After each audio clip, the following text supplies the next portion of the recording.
So a very happy Christmas to everybody. Every year I make a point of delivering some kind of message and looking back on past broadcasts, as it were. I see that I've given historical accounts and all the rest of it. But are we really interested in the history? Was Jesus historically born on this day? Well, no, of course not. But in a spirit of incorporation and unity, by the 4th century of this current era, it was understood that the great festival, which was there in Roman times of Saturnalia, a festival that lasted, let's say, from about the 16th of December to the 23rd, was a great time of feasting and celebration. And of course, that's not much different from modern times.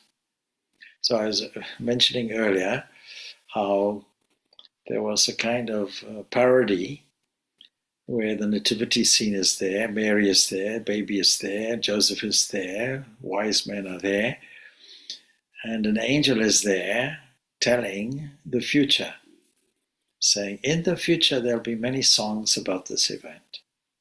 There'll be songs about you, Mary, and there'll be songs about wise men. And then Joseph asked, will there be any songs about me? No, not really. But there'll be lots of songs about snow and all the rest of it. And Mary says, but it's not snowing here. We don't know anything about snow here. No, it's a kind of Scandinavian Christmas in the future. And so today, Christmas is celebrated universally, but not necessarily in connection with the birth of Christ.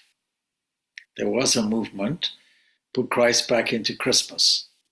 And that carried on for a number of years. But I don't think personally that Christ was ever absent, because a festival is a festival. Even though many people don't know why it's happening, and associated with a bearded person who visits, on a sleigh, and with a little awkwardness comes down the chimney and arrives somehow in your house and delivers Christmas presents.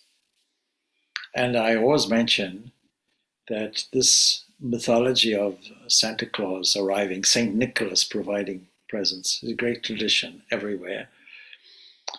But by the age of 9 or 10, children don't believe in that anymore.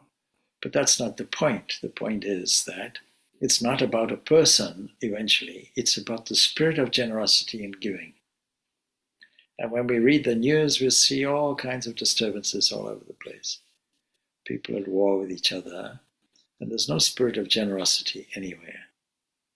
And I also remember the true story of in World War I.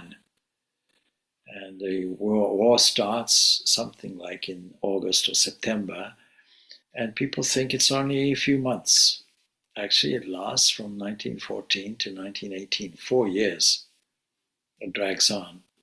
But the first Christmas, the story goes, and I have visited the place also, which is in Belgium, where the spirit of Christmas takes over the thought of war. And on both sides, singing takes place, carols take place, people come out of the trenches on both sides, Germans and the British, and they start exchanging gifts, personal photographs, and having a football match. And the generals eventually have to stop all that and say anybody who does this further will be shot for treason. And they have to go back in their trenches. And the formal informality that took place now is replaced by shooting and killing each other again. For that brief moment, human compassion, understanding, spirit of generosity takes over. And you would think that in this day and age where all over the globe, many kind of wars are happening, not just in one or two places, but if we examine carefully, many different places. Not to mention domestic wars. People in families disagreeing with each other and creating difficulties.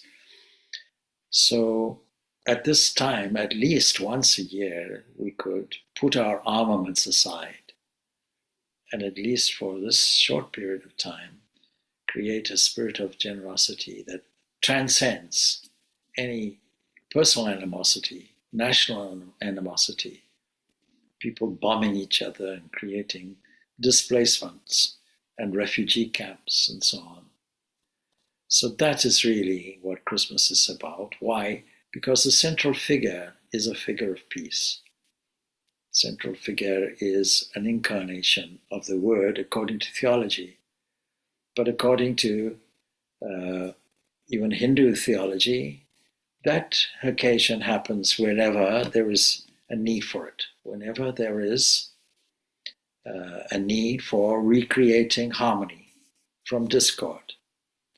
Then the generosity of the cosmic mind comes and gets born again.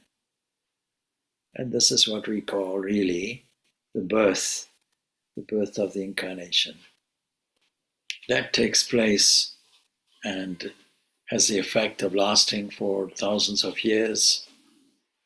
And so we should take advantage of familiarizing ourselves with that generosity of spirit that comes to us in the form of Christmas. There's a brief message to you, therefore, to have a very, very festive day. It's not a serious day, but it's a joyful day. And to people in France, we wish them Joyeux Noël. So it's a joyous occasion of this nativity. And much feasting will take place. That's fine. We can do two religious things, feasting and fasting. We choose to feast on this day.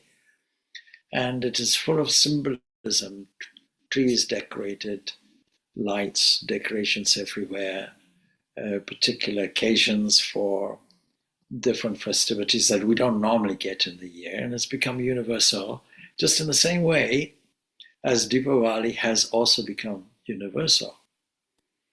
And so my wish for you and your families is a very joyful, very happy, very festive, very peaceful, very loving Christmas to you all on behalf of myself and all friends and families. So namaste to you all. Shanti, shanti, shanti. Peace, peace, peace be unto all. Enjoy your Christmas